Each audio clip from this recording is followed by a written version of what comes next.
Whoever with the intention of causing death or with the intention of causing bodily injury to a person by doing an act which in ordinary course of nature is likely to cause death or with the knowledge that his act is so imminently dangerous that it must in all probability cause death,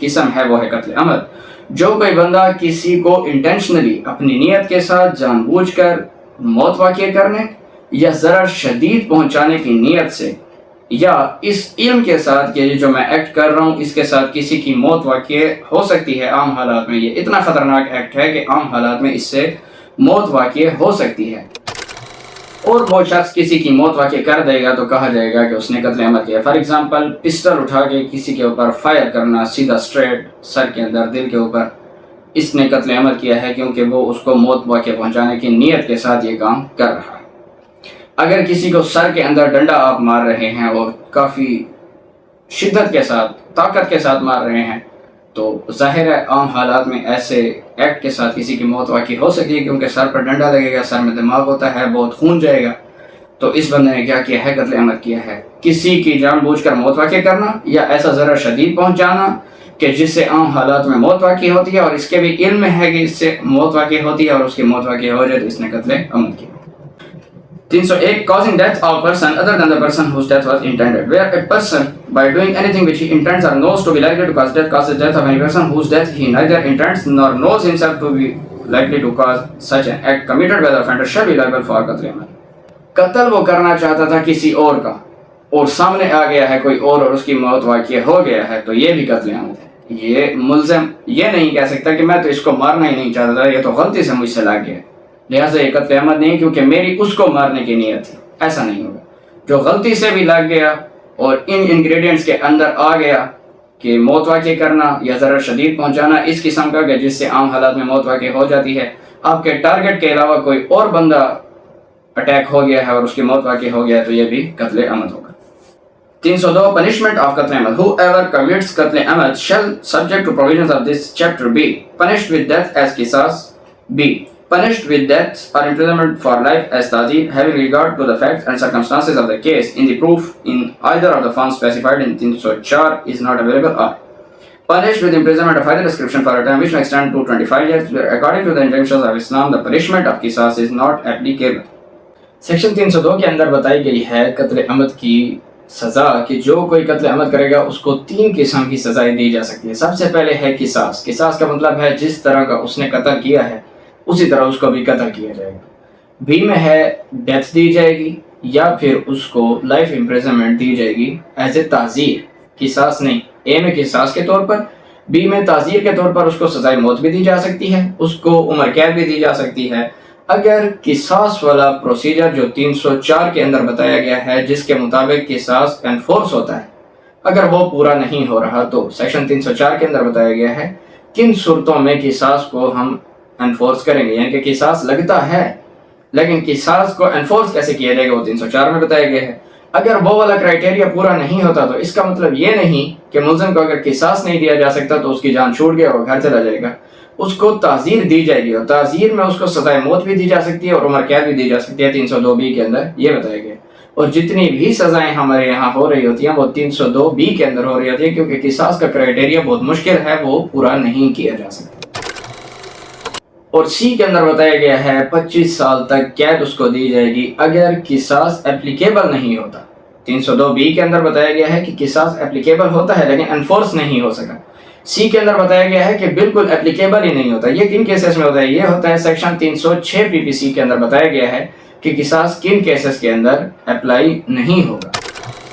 اس کی پرووائزر ہے جس میں بتایا گیا ہے provided that nothing in clause C shall apply where the principle of fasad fil arz is attracted and in such cases only clause A or clause B shall apply۔ لیکن پرووائزر کے اندر بتا دیا گیا ہے کہ اگر اس نے قتل ایسا کیا ہے جو فالوی 302 سی میں ہوتا تھا اور اس کو سزا 25 سال تک دی جاتی لیکن فساد فی الارض والا قتل اس نے کیا ہے تو پھر اس کو سی والی سزا نہیں دی جائے گی، پھر اس کو اے اور بی دی جائے گی کیونکہ سی میں صرف 25 سال تک قید ہے، سزائے موت نہیں ہے، لائف امپریزنمنٹ نہیں ہے، لیکن اے اور بی کے اندر ڈیتھ بھی ہے اور لائف امپریزنمنٹ بھی ہے، اور فساد فی الارض کا جو جرم کرے گا تو اس کو ڈیتھ دی جائے گی یا لائف دی جائے گی، اس کو سی والا نہیں دیا جائے گا۔ اور سی کے اندر کون سے کیسز فال کرتے ہیں؟ ایک تو میں نے بتا دیا کہ 306 والے کیسز فال کرتے ہیں سیکشن 306 میں، ٹھیک ہو گیا۔ اور دوسرا سیڈز کا ایک فارمولا ہے SEEDS۔ سب سے پہلے ایس یعنی کہ سڈن پرووکیشن، اگر کسی نے سڈن پرووکیشن فوراً اور اچانک اشتعال اس کو آ گیا اور اس نے کسی کا قتل کر دیا، اس کو سی میں فال کیا جائے گا، اس کو سزائے موت اور عمر قید نہیں دی جائے گی۔ دوسرا ہے ای سے مراد ایکسیس آف پرائیویٹ ڈیفینس، اگر پرائیویٹ ڈیفینس کا ایکسیس کسی نے کر لیا ہے تو اس کو سزا تو دی جائے گی، اس کو موت یا عمر قید نہیں دی جائے گی، 25 سال تک یعنی کہ سی والی سزا دی جائے گی۔ دوسرا access of public servant, public servant کے پاس بھی کہیں پر اختیار ہے کہ وہ کسی کے اوپر یعنی کہ حملہ کر سکتا ہے، لیکن اس کو سزائے موت واقع نہیں کر سکتا۔ اگر اس نے اپنی ڈیوٹی کے دوران کسی کو سزائے موت واقع کر دی تو اس کو بھی سی والی سزا دی جائے گی۔ ڈی کانسنٹ آف ڈیتھ، اگر کسی نے آپ کو کانسنٹ دیا ہے کہ آپ مجھے مار دیں، آپ نے مار دیا ہے تو آپ نے جرم کیا ہے، اور پھر آپ کو سزائے موت تو نہیں دی جائے گی لیکن سی والی سزا دی جائے گی۔ اسی طرح آخری ایس ہے، اس کا مطلب ہے کہ سڈن فائٹ، اچانک لڑائی ہوگی اور کسی نے کسی کو قتل کر دیا تو اس کو سزائے موت یا عمر قید نہیں ہوگی، سی ہوگی۔ لیکن ان سب کیسز کے اندر بھی اگر فساد فی الارض آ گیا تو پھر سزا سی میں نہیں دی جائے گی، اے اور بی میں دی جائے گی۔ تو یہ تھا جی آج کا ہمارا لیکچر سیکشن 299 سے لے کر 302 PPC تک۔ امید ہے آپ کو ان کی سمجھ آ گئی ہوگی۔ اگر آپ کا کوئی کویشچن ہے تو آپ کمنٹس باکس میں پوچھ سکتے ہیں۔ ملتے ہیں اپنی اگلی ویڈیو میں، تب تک کے لیے تھینک یو سو مچ، اللہ حافظ۔